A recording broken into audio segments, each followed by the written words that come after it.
નમસ્કાર મિત્રો મિત્રો આજે તમારી સમક્ષ કુંભ રાશિના જાતકો માટે આ વિડીયો ખૂબ જ ખાસ છે.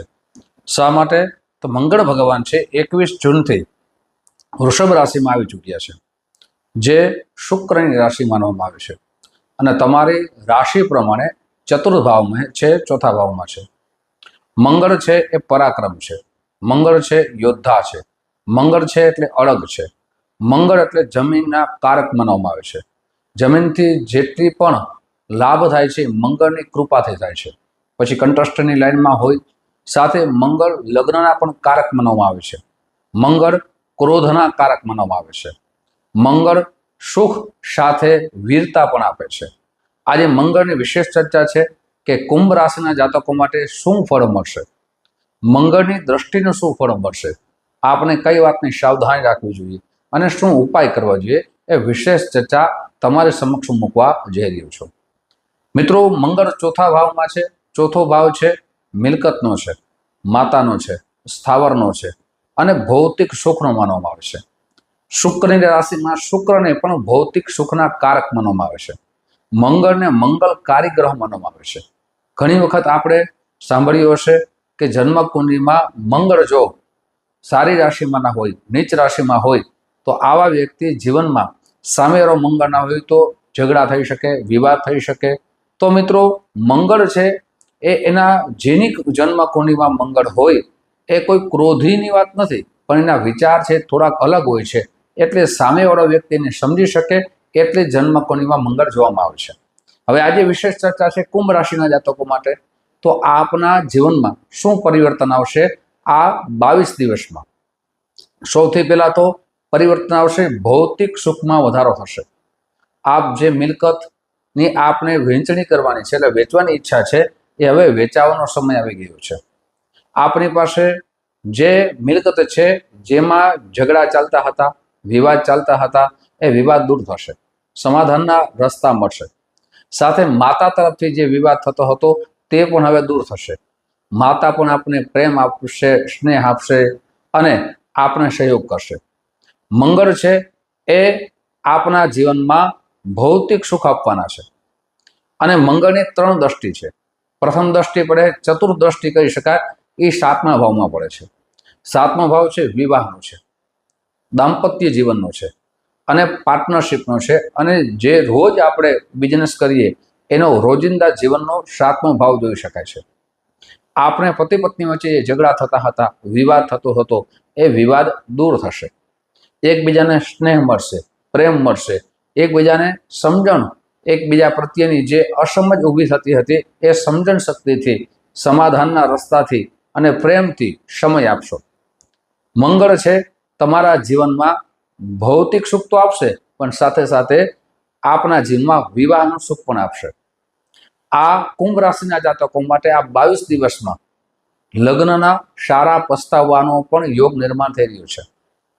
અને આપ જે રાહ જોઈ રહ્યા હતા કે મારા લગ્ન થવામાં જે સંકટો આવે છે, વિઘ્નો આવે છે, એ દૂર થવાનો પણ સમય આવી ગયો છે. આ પ્રથમ દ્રષ્ટિની વાત કરી, હજી 2 દ્રષ્ટિની વાત કરવાની છે, પણ તે પહેલા એક નમ્ર પ્રાર્થના છે. મારા નવા મિત્રો આ વિડીયો જોઈ રહ્યા છો, મિત્રો આ વિડીયો તમને ગમે તો જરૂર ને જરૂર લાઈક કરજો, શેર કરજો, અને આ વિડીયો આપને સંપૂર્ણ રીતે સાંભળી અને ગમ્યો હોય તો જય શ્રી કૃષ્ણ અવશ્ય લખજો અથવા જય માતાજી અવશ્ય લખજો.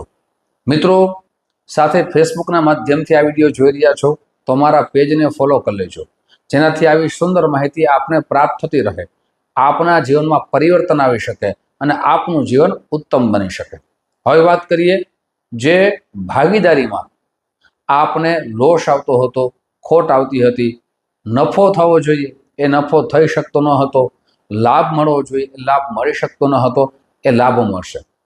સાથે દૈનિક વેપારમાં વિઘ્નો આવતા હતા, જે ગ્રાહકો મળવા જોઈએ એ ન મળતા હતા.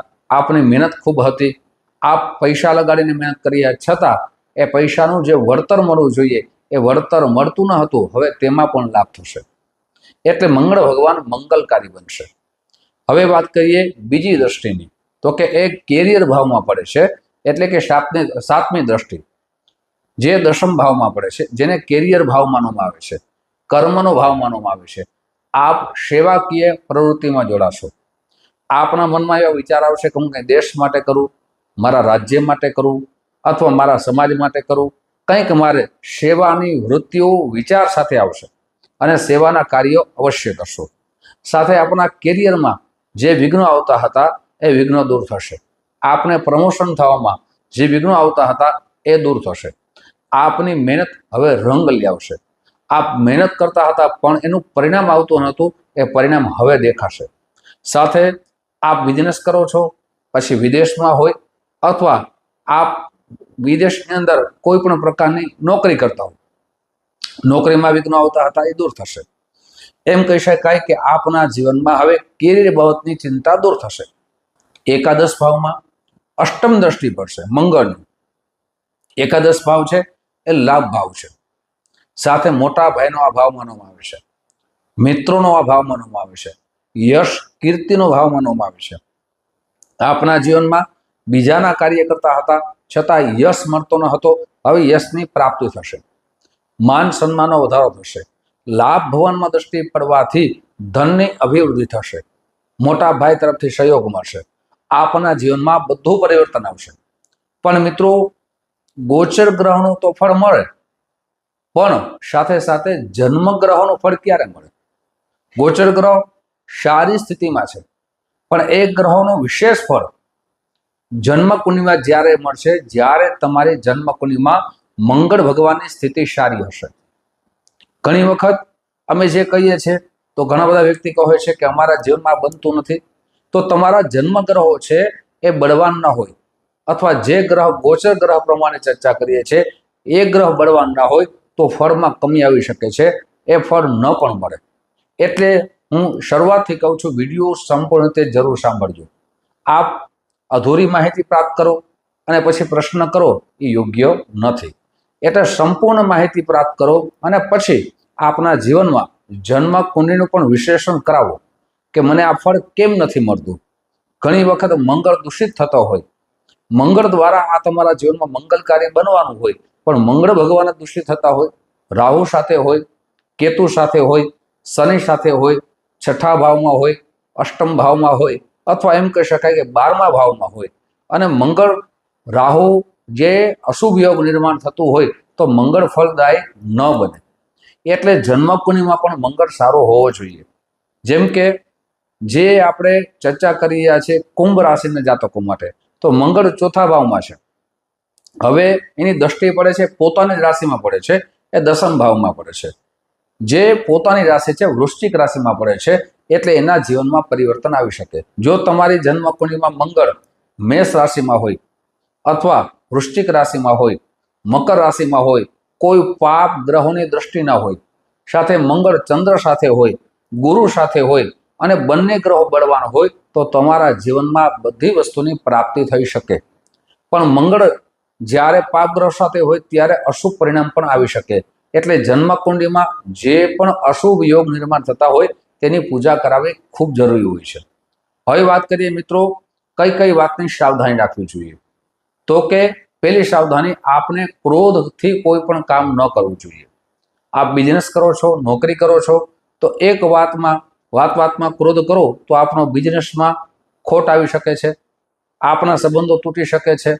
સાથે આપ જ્યાં બિઝનેસ કરો છો ત્યાં પાર્ટનરશિપમાં ક્રોધ કરો તો પણ એ પાર્ટનરશિપ તૂટી શકે છે. એટલે ક્રોધને મારવો જોઈએ. કોઈ પણ કાર્ય છે ઉતાવળ સાથે ન કરવું જોઈએ. ઉતાવળ કોઈ પણ કાર્યમાં કરો તો નિર્ણય આપ ન લઈ શકો, એટલે તે વાતની પણ કાળજી લેવી જોઈએ.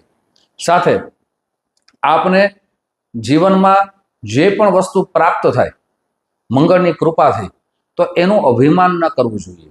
સાથે આપના લગ્ન યોગ નિર્માણ થાય તો એના માટે જન્મ કુંડળી મેળાપક કરીને લગ્ન કરવા જોઈએ.